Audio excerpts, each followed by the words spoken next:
Welcome to Get Rich Education. I'm your host, Keith Weinhold. Learn about the pitfalls that you must avoid before buying any foreign property, things that you've never thought about before, and the affordable opportunity for you to buy a tropical tiny home. They're eco-friendly, smart, and some are even over-the-water bungalows with a community, orchards, your own garden plot, and access to diving, surfing, beachcombing, hiking, and more. Tropical tiny homes today on Get Rich Education. Congress just made it possible to get up to $100,000 out of your current 401k or TSP to invest in real estate, gold, or even your own business. That's even if you're still working, and avoid the IRA UBIT tax. The thing is, you can get your money tax and penalty free for a limited time. The EQRP is your secret weapon. With the CARES Act expiring soon, the EQRP company helps you unleash your retirement funds now. Learn more and text message EQRP in all capital letters to 72,000. You're listening to the show that has created more financial freedom than nearly any show in the world. This is Get Rich Education.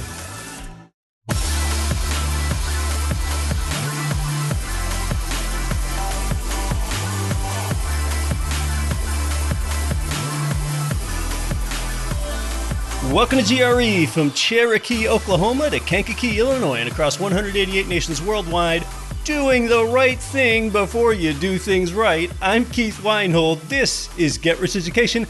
This is one of the more exotic and fun things that we've talked about on the show for a while. The ability for middle-income people to own over-the-water tiny homes for under $200,000, some for under $92K in vacation destinations, even over-the-water homes like you would find in Bora Bora. Before we do that, let's take a big step back and talk about due diligence. If you live in much of North America or Europe, there are some mistakes to avoid with buying overseas property in general that you might not be aware of, things that you wouldn't even know to ask about. Is there year-round access to the property in both rainy season and dry season? That might seem like a strange question if it's applied to your part of the world. In Central America, dirt roads can look great in dry season. In rainy season, they could be impassable mud pits. Well, in the United States and Canada, the government has more money to pave the roads. In Central America, the developer is often the one that paves the road. The developer we're talking to today often fixes the public road. Is there good infrastructure in the overseas area where you're buying? I'm talking about more than just good Wi-Fi, but things like that adequate drainage. Are there storm drain culverts beneath the road? When dealing with a developer in Central America or some other less developed world nations, one of the worst words that you can hear from a developer is the word gonna. We're gonna add street lighting. We're gonna build a golf course nearby. People can make a lot of promises, but you as the buyer, you need to pay for what is there now and not what's gonna be done. The lesson there is to buy what you see. The United States and Canada have something called bonding requirements. That's where a developer has to bond for performance. What that means is that they have to post money or assets and tie that to their promises to build sidewalks or a clubhouse or all of this gonna stuff. In Central America, there is no performance bond, so underfunding, lack of funding, that can often happen. A developer can say whatever they want and then deliver whatever they can. They might have some good intentions, but there is nothing to back that up. So the bottom line is buy what you see, not what's gonna happen. Has the developer that you're going to buy from shown you that they have a track record of success, or are they a hobbyist developer? A hobbyist developer is, say, a guy that loves to surf, so that's why he's in Central America, but he does a little building on the side to fund that lifestyle. Or instead, are they a legitimate company with this track record? Is there enough fresh water and water pressure in the property that you consider buying? Once you're done with a day of diving or golfing or hiking during the day, a good shower with hot water, that is some quality of life stuff. When it comes to safety and security, Central America gets a bad rap. Safety and security is a local thing, much like it is in the United States, and anyone that has inordinate concerns about this just probably hasn't traveled there before. Talking to people on the street there can give you a good idea for the safety of an area as well. If you currently live in a major city, even in a developed nation like the United States, there are parts of your city that you are safe in and parts that you are not. Well, it's largely the same thing in Central America. Now, part of what I just told you are things that I have learned personally from owning land myself in Central America for 7 or 8 years now. Others are things that I've learned from this very company that we're talking with today. They're named ECI Development. They've been in business for more than 20 years, and they operate like a North American company that has shareholders, raises equity, and has a track record of doing what they say that they're going to do. Part of your due diligence in being scrupulous is working with a company that has already figured out a lot of these things for you. More on tropical tiny homes in just a moment. Next week on the show, we return to some real estate and economics basics when I teach you about two big wealth destroyers, inflation and taxes, and how instead you can use both inflation and taxes to build your wealth rather than diminish it. I'm going to talk about inflation and taxes in a way that I never have before.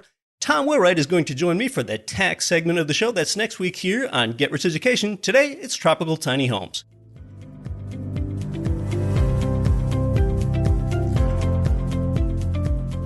You've become more familiar with today's guest because going back 3 years now, she's been here twice previously to talk about investing in teak hardwood. Years ago, she was on a medical school track and took a 180-degree turn when one thing led to another, and she began in Latin American real estate in 2012, where she's gone on to do award-winning work. I first met her in person in 2016. She's originally from the New York City suburbs, and today she calls Ambergris Caye, Belize home. She is a global traveler and an active real estate investor herself. Welcome back to Get Rich Education, Rachel Jensen. Fantastic. Thank you so much, Keith. It's so great to be here. Rachel, before we learn more about tropical tiny homes, which is such an interesting concept, talk to us more about this diversification that it seems like people are increasingly interested in.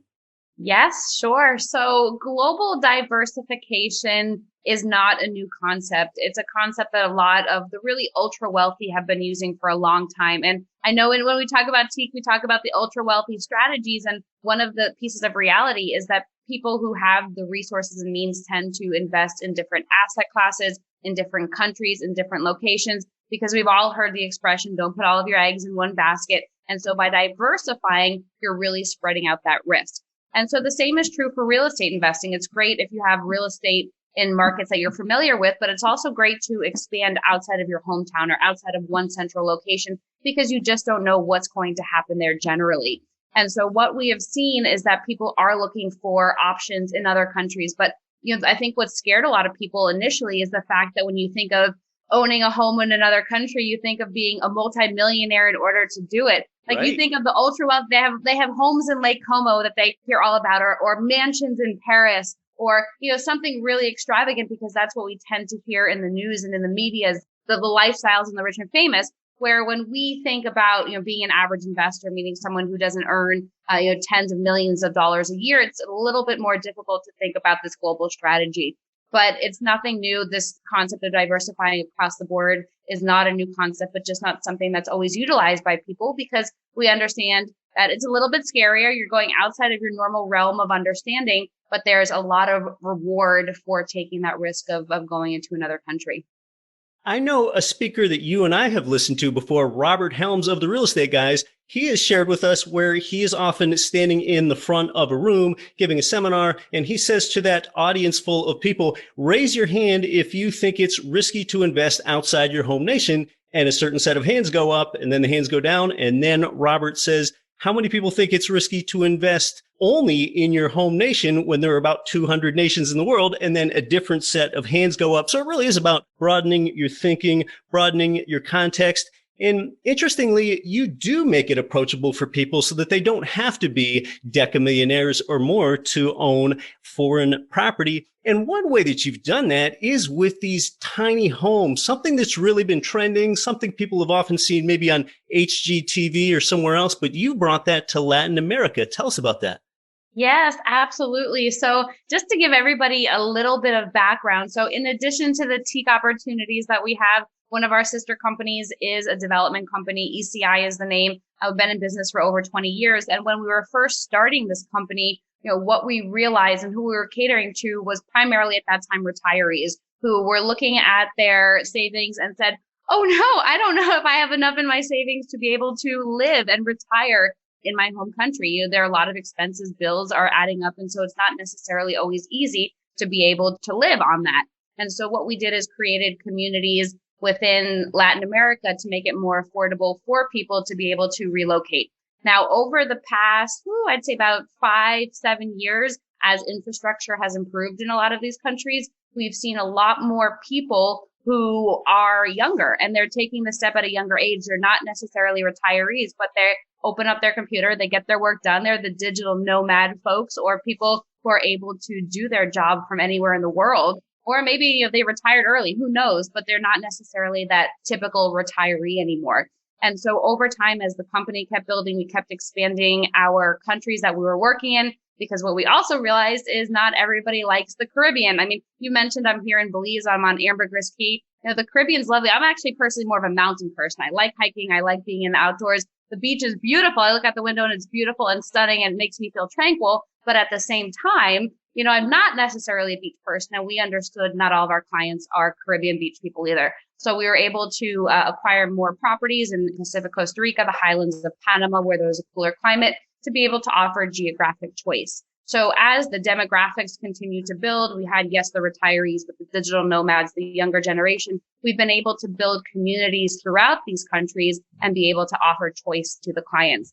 And it's really been over the past few years that we've been exploring the tiny homes. And it's been a concept that our COO is familiar with. He spent a lot of time on a boat, which, as many people know, is very limited space. And it wasn't a mega yacht, it was an okay sized boat.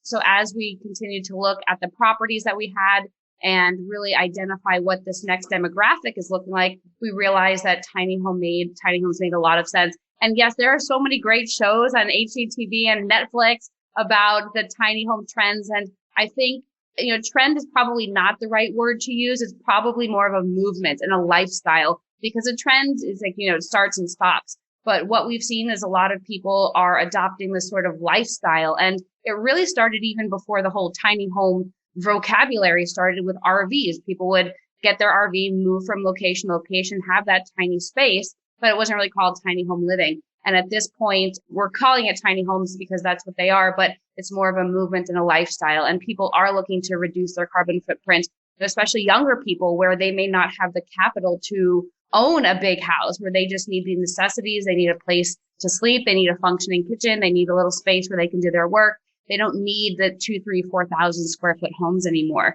So we're definitely seeing a shift. It's been exciting for us in this marketplace because it's still a very new concept within Latin America. There are a couple of developers that we've heard are doing it, but none like us. We're one cohesive company just all across the board.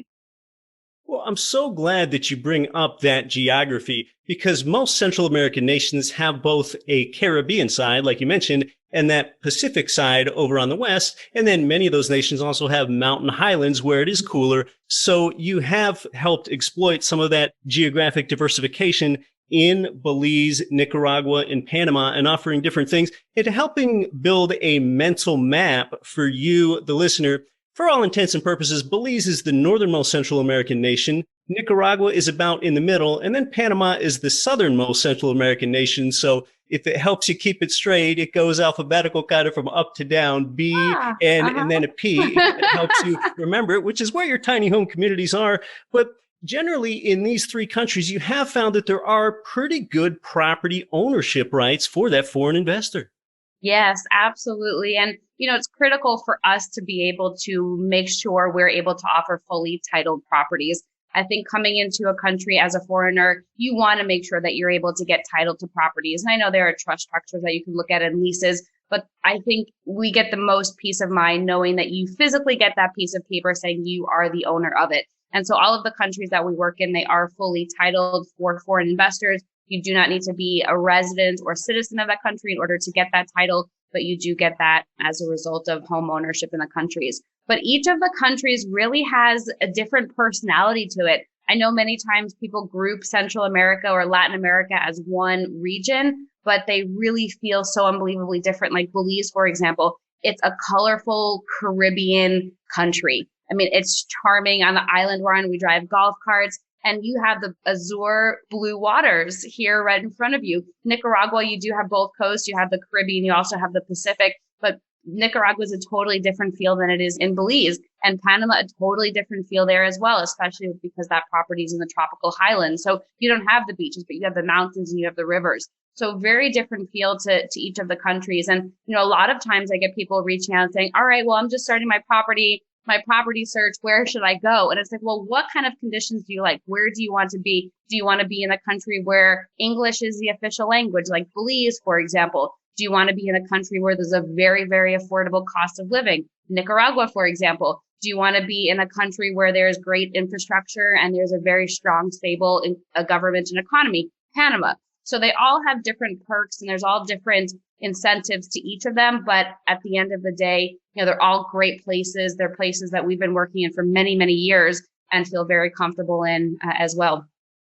Just like a foreigner would try to maybe lump America together, and you as an American might take exception to that if they said, oh yeah, New York, Texas, California, it's all the same. These are completely sovereign nations with their own cultures, even languages, like with English being the primary language in Belize, Spanish in Nicaragua and Panama. They are their own sovereign nations. So, well, let's talk more physically about the tiny homes themselves, Rachel. I know, just being familiar with the investment, you do use steel reinforced concrete. So we're talking about a home that's structurally durable and can be there for hundreds of years. But tell us more about the size and some of the amenities in these tiny homes. The reality, is that they're tiny. We get that question people ask me about square footage, and I think they expect us to say like 1,000 square feet, but these homes are tiny. They're in the 300 to 400 square foot space, which is great, but we're able to make that space as efficient as possible. So every nook and cranny is properly utilized. We've examined these floor plans over and over and over to make sure there's storage. Like what's neat about all of the homes that I really like, and even to take a step back, some people who are looking at these homes are looking at them from a lifestyle perspective where they want to live there or spend considerable time there personally. And a majority, I'd say, are looking at it from an investment perspective. So they're going to put into a rental program, and then maybe they'll come down every now and again for a vacation. And so something that I like about these homes is that they can be utilized really well for both groups. And with the tiny homes, all of them across the board, regardless of the country that they're in, they have an owner lockout closet. So you're able to store your stuff in there while you're not there in country. If you're in Belize, for example, and you're a diver, you can leave your dive equipment there. In addition, there's a washer dryer hookup, which is accessible to guests if you want it to be, or you can lock it out. So there are some really neat features to the homes, but each of the countries has a very different feel. So Belize, for example, we are on an island in the Caribbean. And it's interesting because in the country of Belize, you cannot build over the water structures that you live in marine reserves. And all around Ambergris Caye is considered a marine reserve. But we got lucky enough where we picked up property about 5-6 years ago. The land is already surveyed. And the land, is essentially a tidal pond. So it goes out to the Caribbean, comes in, comes out, but it's a tidal pond. And this actually isn't uncommon. It's not uncommon to buy property that's essentially water. But what most people tend to do is fill it. And so we realized, why would we fill it when we can create this really unique over the water experience for our homeowners, for our renters? Right now, there really isn't an over the water bungalow concept in Belize because they've had this law. So being able to offer this unique community, I think, is something that is really going to capture homeowners and renters because it's so unique. And these homes, it's neat. They have glass floor. So when you're standing in, you can see the marine life underneath. Oh, wow. Yeah, and think Bora Bora style. That's really kind of where we modeled this from, but Bora Bora style. So you walk along the planks of the decking and you have the homes on each side. And then we have third spaces. We have a recreation area with kayaks and lounge chairs and maybe a volleyball court. And then we have a palapa area for groups to come together, like digital nomads, for example, come together, open up their computers, do some brainstorming. And then future phases will have the pool and an additional restaurant. But it's really this unique concept that we're just not seeing in the country now because there's laws. And, we were lucky enough to have our property that we acquired essentially be water. And we're lucky enough to do that. So we were out there yesterday with our team. And, there are little fish going through the pond, and it's neat to see. It's beautiful. I mean, it truly is beautiful. It's that crystal clear water that you have right there on site. So they're all very different. And then the Nicaragua one, for example, it's on the Pacific coast. So Nicaragua, for those of you who aren't familiar with the country, I would love to talk to you. Anyone who wants to talk about Nicaragua, about the country, it's one of the safest countries in the region. And where we're located, we've been for about 20 years on the Pacific side. We're the closest beach community to Managua, which is the capital of the country, the closest beach community, only a 45-minute drive out there. But we have some of the best surf breaks in Central America right there in front of the property. It's 2,500 acres in total, 3.5 miles of beachfront. And we've been operating there as a business unit for about 20 years. We've had renters come in. We have other neighborhoods within our communities already there and established. So within this new tiny home community, it's called Ava.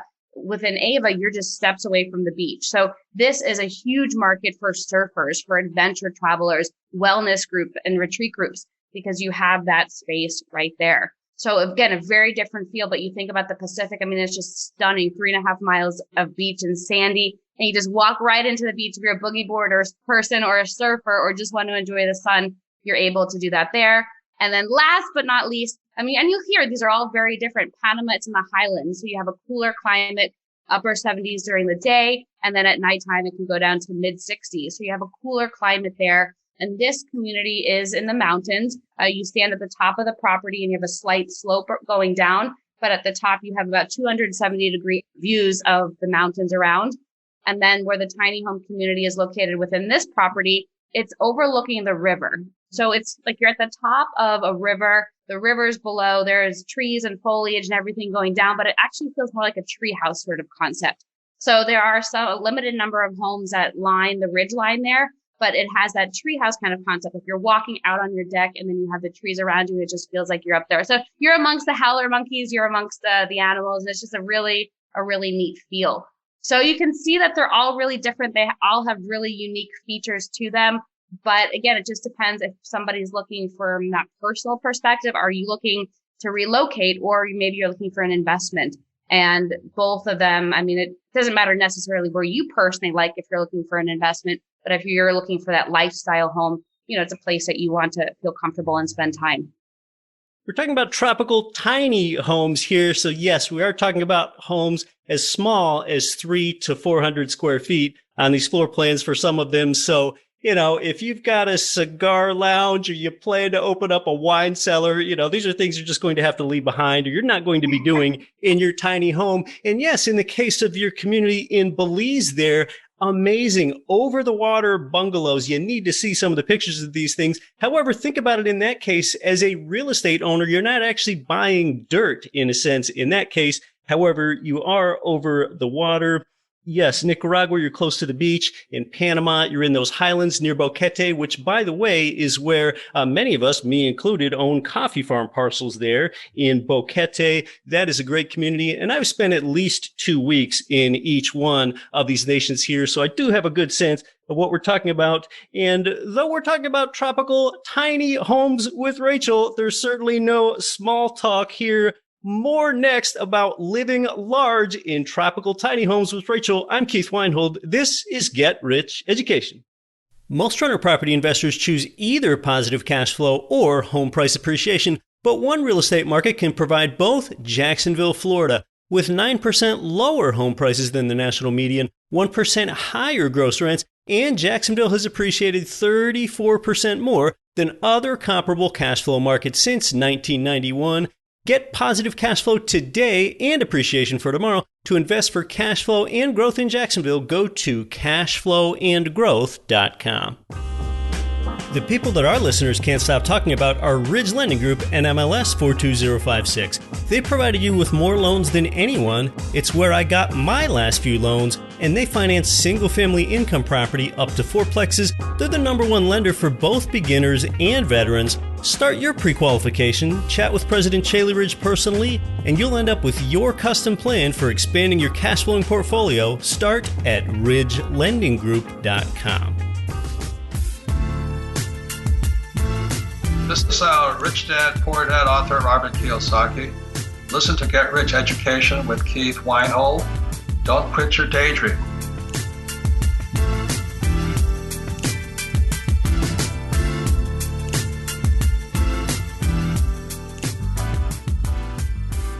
Welcome back to Get Rich Education. We're talking about something really dreamy, tropical tiny homes with Rachel Jensen here, specifically in Belize, Nicaragua, and Panama. And Rachel, when we think about ourselves living in these or the ownership over the long term, let's talk about those that are using the tiny home as a primary residence versus those that are renting it out to others. Sure. So I think if you are looking for a lifestyle change, you're looking to reduce your carbon footprint, you want to live simply. I'm from the States, and I know a lot of people from the States and North America generally, we tend to have a lot of stuff. You know, it's easy to go to stores, it's easy to order Amazon and just get more and more stuff.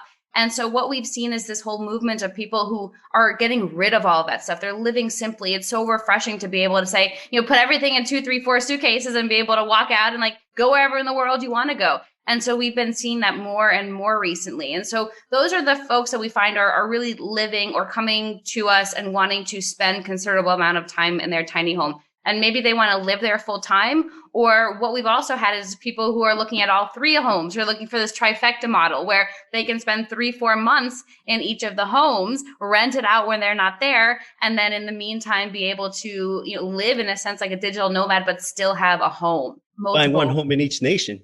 Yes, exactly. That's exactly right. And so we're seeing some mixes like that, where some folks want to spend considerable amount of time in their homes and then rent it out when they're not there. Other people who want to just live there. For example, we have a couple of folks in our Belize community who I know that they want this to be their base. Like they want to come down and visit Latin America, travel around, and they don't want to go back to the States. You know, maybe they'll go back at some point, but their base is going to be here in Belize. So they'll be able to keep their stuff there. They don't want to rent out their home. They just want to make sure it's in a safe community. And then from there, be able to travel around. So it depends on what your ultimate goal is. And I know for a lot of people, you know, it seems like a dream to be able to relocate to a beach or, you know, live by the Caribbean. And it doesn't have to be, because the homes are really quite affordable. But if you're not able to do that, what we've also seen is people who are thinking about the future, where they'll own it now and then down the line, they'll be able to spend more time as they are able to.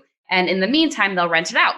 The reality is you don't need to personally like where you're investing if the numbers make sense. And I know Keith, we just joked about it during our little break there about, you know, talking about rental homes in Ohio. And I have some rental properties in the States that I would probably never live in, but There's a market there. Right? There's a significant market there, and you want to be able to serve that marketplace. So if you're looking at it from the investment perspective, like, yeah, it's great. Come down if you like it down there, spend time on a vacation, write off as a business expense, whatever you want to do.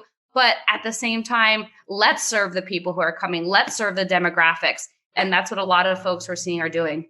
Well, with tiny homes, yeah, we're sort of talking about the anti-McMansion movement, if you will, here. And when we think about using that as either our primary residence or renting it out, how does it look long-term rental versus short-term rental for one that owns these properties and wants to rent it out to others? Yeah, great question. And we get that question all the time because I think, you know, many times we think about long-term rentals. I can tell you in the States, my properties are long-term rentals. I'm thinking the contracts for 2, 3, 4 years of somebody staying there. In the countries that we're working in, and specifically in the locations that we're working in, they are prime vacation spots. Prime vacation spots. Ambergris Key in Belize, for example, produces 70% of the tourism revenue for the entire country. So when you are in a location that is producing a ton of tourism revenue, you probably want to cater towards those overnight tourists that are coming. Same with Nicaragua, where we have the surfers coming in. We have the wellness retreat groups that are coming in, overnight tourists. In addition to that, in Panama, where we are in Boquete, you've been over there, Keith, and there's a great market there for overnight travelers and tourists. So at the end of the day, when you're looking at numbers, if you're a numbers person, you are going to find that you are going to get, most likely, I'm going to say potentially get a better return from overnight rentals. Because think about it. If you have a tiny home, you can rent it out on a monthly basis for, let's say, $1,000 US.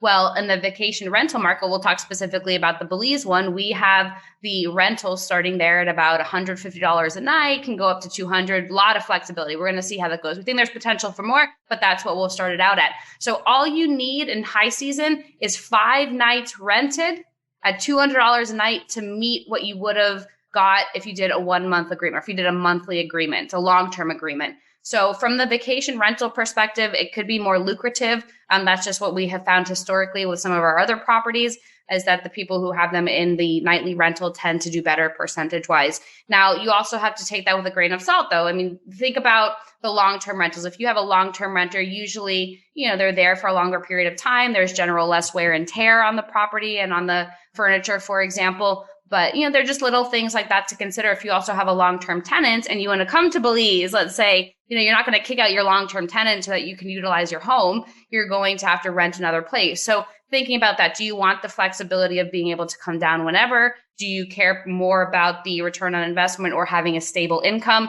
And so something else to consider is the seasons of the rentals. And we have a very distinctive high season and low season in these countries. And I'm sitting in Belize, so I'll give you the example of Belize. Typically, we see from U.S. Thanksgiving, so about November to about May, it's considered high season. And so that's when you're going to see a bulk of the rentals come in. We also have peak times during that season. We have Christmas and New Year's and Easter. That's when you're going to get the peak prices. But then you may have a few months, August, September, October. It's rainy season. Not many people are coming down. Kids are back in school. So you may have a few months of not getting any income. But that's important to understand. If you're looking from the monthly perspective, you're going to get that guaranteed number per month.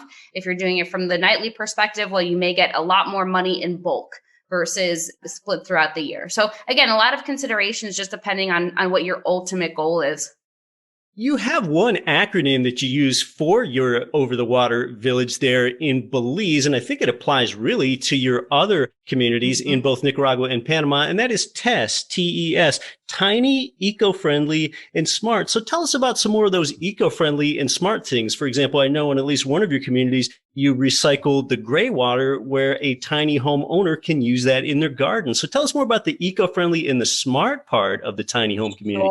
Sure. So, and I am going to touch on that tiny part one more. I know we reiterated the size a couple of times, but I do want to mention as well that we understand that the homes are small, and especially if you're coming from a larger space, it may seem a little bit daunting. But, the neat part is there is a lot of outdoor space. So we include the porches, we include in Belize, for example, and even in Nicaragua, there are rooftop decks and areas. And then in addition, we have third spaces. So the pool, the restaurant area, palapas, community orchards, for example. So there are a lot of different spaces for people to go. And we're in Latin America. We're in Central America. The weather is warm. People tend to spend most of their time outside. So something else to think about. So that covers the T part. So TEST, you're exactly right. Tiny, eco-friendly, smart. So we cover the tiny part. And the eco-friendly, is something that we've really realized a lot of people are taking more seriously now. And there are different reasons for that, whether they want to reduce their carbon footprint, they want to leave the world better for the next generation, or just simply they want to minimize their utilities. So we are adopting different models in each community. It's a little bit different to what we can and can't do. Like Belize, for example, because the homes are over the water, environmental agency was very strict about us not using batteries just in case there's a leak. And I know there are great battery systems out there and ones that are leak proof, but I get it. They want to preserve and make sure that the water below is not going to be contaminated. So there are different features per community, but Belize, for example, it's a hybrid system. So you'll be using the solar panels during the day and then it connects up to the grid. So you'll have the electricity from the grid when it's not producing solar. We'll have a hybrid system also in Panama, but you can add the battery option so it can be fully off the grid. And then in Nicaragua, it is fully off the grid as well. And then, yes, we're using the gray water is something that we're adopting in a couple of the communities and just trying to make it as eco-friendly as possible. I think, at the end of the day, a lot of people want to be green, and there are pretty easy ways and easy practices to do that. And then when it comes to the T part of TEST, the smart part, and this is totally optional. I know that there are some people who are not into the smart features. I know, like if I ever say, a Siri and she hears me, I freak out a little bit. But there are going to be smart features that can be integrated into the homes should you choose. And what those smart features entail is turning off air conditioning, for example, from your phone, being able to unlock your door from your phone. And, this is huge because in this part of the world, electricity tends to be the biggest utility user. So if you're totally off grid, it probably doesn't, well, it still does matter, but not as much as if you're paying those bills for it. And so when you're able to look at your phone and let's say, you rush out of the house, you realize you were late for a date at Secret Beach and you left all your lights on and your air conditioning on and you're like, oh my goodness, you get to the beach, realize you did that, you can turn all of that off.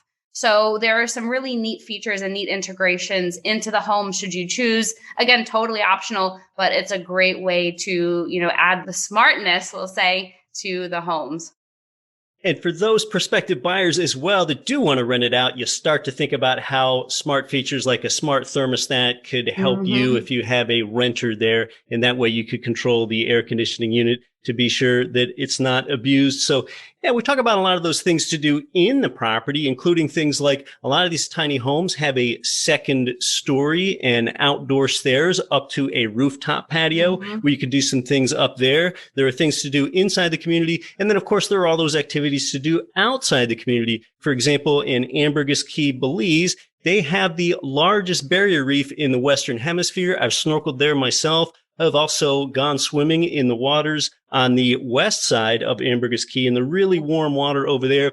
And the developers really thought through a lot of things. For example, when you think about hurricanes, maybe on the east side of Belize, well, these tiny homes are on the leeward side and they are on this tidal lake, not the ocean. And the homes are also about 5 to 6 feet above the water. And then in Nicaragua, you're on the west side, the Pacific side, where you don't expect hurricanes at all. And then in Panama, you're in the highlands, buffered away from the shore there. And I have done all these great outside these communities sorts of activities in each one of these places. I've gone surfing in Nicaragua. I went hiking in Boquete up to the highest mountain in all of Panama. It's called Volcan Baru. And I can attest to the fact that there is a good tourist infrastructure to help support these activities. For example, it's very easy to rent snorkeling or diving gear in Belize. And I had a guide go along with me to Panama's highest point. So there really are so many things to do, both outside the community and outside your tiny home itself. But Rachel, when we think about accessibility and who all can get these, a lot of people think about the price points and the financing. Yes. So each of the different communities are at different price points. Nicaragua is certainly the most affordable, and it's the most affordable region or country, I would say, in the region as well. So there we have homes starting under $92,000 plus closing costs and furniture, but it's about under $100,000 at the end of the day. In Boquete, that area over there, we have some starting at about 120,000, larger models at about 150,000. And then in Belize, we have them starting at about 160, 170,000. And what's really neat is with all the projects, we've been able to secure up to 80% financing should you need it. There's a 50% option, 80% option, or a cash option. And so it gives people that sort of flexibility if they do want to leverage a little bit. And then in addition to that, what we have seen many folks doing is using a self-directed IRA. It's a lot easier to use a self-directed IRA in Nicaragua than any of the other countries that we work in. There, your custodian can own the property outright. In both Belize and in Panama, you do need to have a company. That company would be owned entirely by the self-directed IRA, and that company would be the owner because these countries don't recognize custodians as legal entities to actually hold the title. So there's just an extra expense there. But if you're thinking about the easiest, most straightforward, then I would recommend Nicaragua. But you also have to, if you're using your self-directed IRA, I think many of you are savvy investors on the phone. You know that it has to be an investment. You're not going down to use it for your personal benefit, but that is strictly an investment. In addition to the financing, being able to use your self-directed IRA, we accept cryptocurrency. This is something I know that we've, chatted with a lot of people, and I've had folks who invested in Bitcoin or whatever crypto early on. And, you see if you put it, $10 in initially, and now, you made some pretty good profit on it, being able to utilize that crypto in order to purchase. So there are different options, and we also accept gold. So if anybody's a gold bug out there and looking to unload the gold, they can certainly do that. But otherwise, we've made it pretty easy for folks, and try to make it as accessible for everybody, because like we started out with, is we understand that we're not all at the Richard Gere's or these Celine Dion, like top celebrities who have these mega mansions and these mega resources. That's the reality. So let's be able to make something that's affordable for everybody. You've done a remarkable job at making this accessible for everyday people, because a lot of times foreign financing is a bit more difficult to get. So tell us about what properties are available now. I know some of these are getting snatched up quickly. For example, at your test village in Belize, the first phase got bought up pretty quickly. Tell us more about availability. Yeah, so first phase is bought out. We always recommend people checking in, because there are times when people either have to pull out or resale. So we always do recommend checking in. We are in the process of creating our second phase, which will be over the water, and then also on land tiny homes. And then the third phase, not tiny homes, but ultimately condominiums over there. And then in Nicaragua, at this point, we have 100 homes. About 80-ish of them have been reserved, but we are going to be continuing to move forward. There we have just tons of land. We have about 2,500 acres, and about 15% of it's already, communities. We already have homes there and developments there, but we have a lot of space to be able to continue building as there's interest.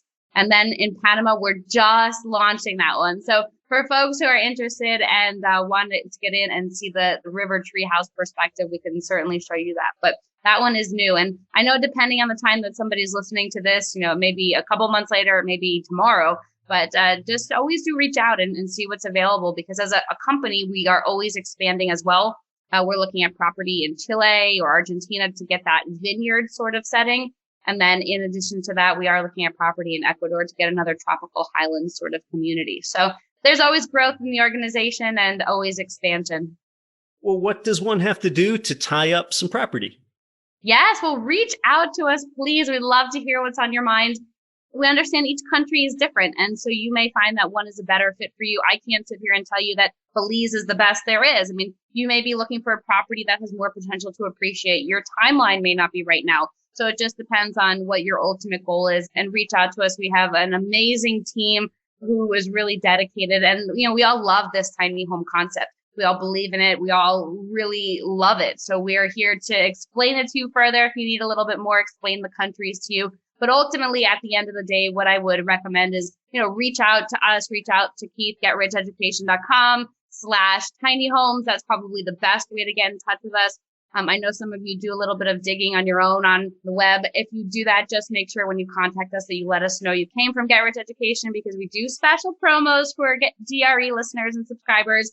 So it is important for you to tell us that to make sure that you receive those. But that would be the best, getricheducation/tiny homes, in order to get in touch with us. Yeah, thanks for specifically treating our followers so well. If you want to learn more and get the reports, like Rachel said, go to getricheducation.com/tiny homes. You've got to see these reports, especially these over the water ones in Belize that I'm just in love with. Such dreamy looking photos. Rachel, it's been so fun to talk about this stuff. Any last thoughts? We are putting together tours for next year. We don't have the dates 100% concrete now. We're working through them with our marketing team, but do reach out to us to get the latest. We'd love to get that information to you. We understand, for some people, it's important to be boots on the ground to see it. Others say, all right, the numbers make sense. There's a market, sign me up. So depending on who you are, if you want to come down for a tour, you can certainly do that. And then we'd love to have the chance to meet you in person, or if you're not able to come down, at least we do a Zoom call and get to know each other and hear more about your goals. Another great option for you when you opt in to get the report at getricheducation.com/tiny homes and learn more. Rachel, I, and their boots on the ground specialists there in Central America are going to do a webinar on these tropical tiny homes. So I'm going to be there. So will Rachel. So will their specialist. That is going to be Tuesday, December 1st at 5 o'clock Eastern. So I hope you can join us for that. Get the link and everything else when you opt in at getricheducation.com/tiny homes. Rachel Jensen, it's been so fun and dreamy to talk about this. Thanks so much for coming back onto the show. Thank you so much, Keith, and thank you everybody for listening. Looking forward to connecting.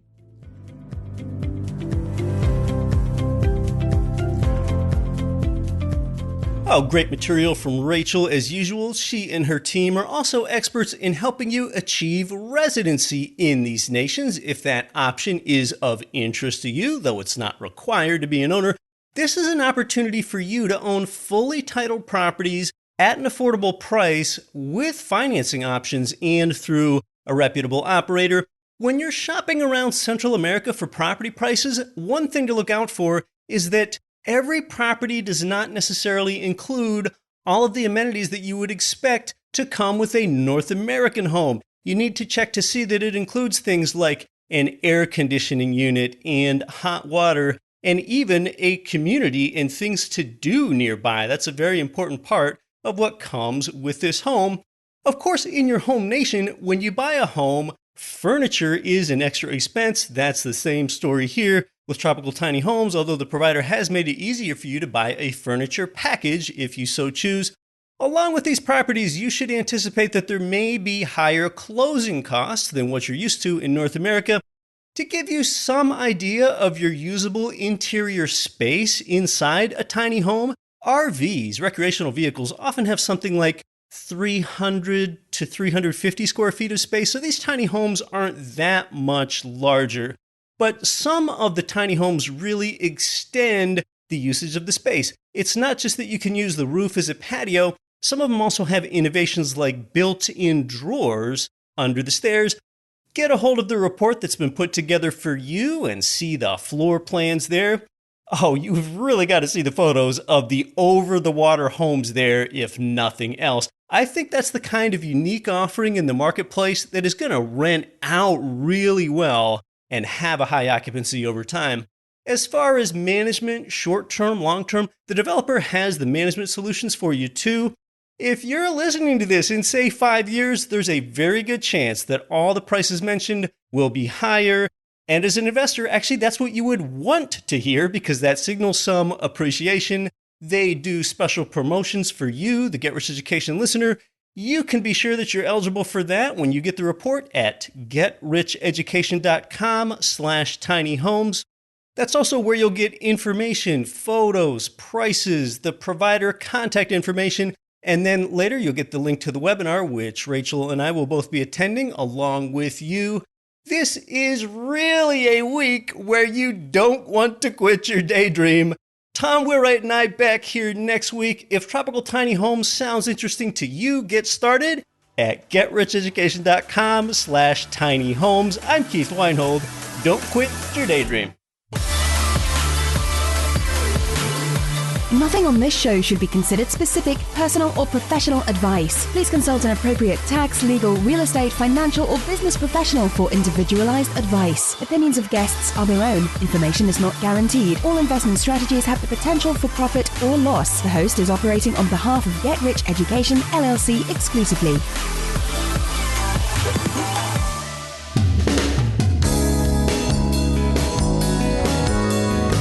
The preceding program was brought to you by your home for wealth building, GetRichEducation.com.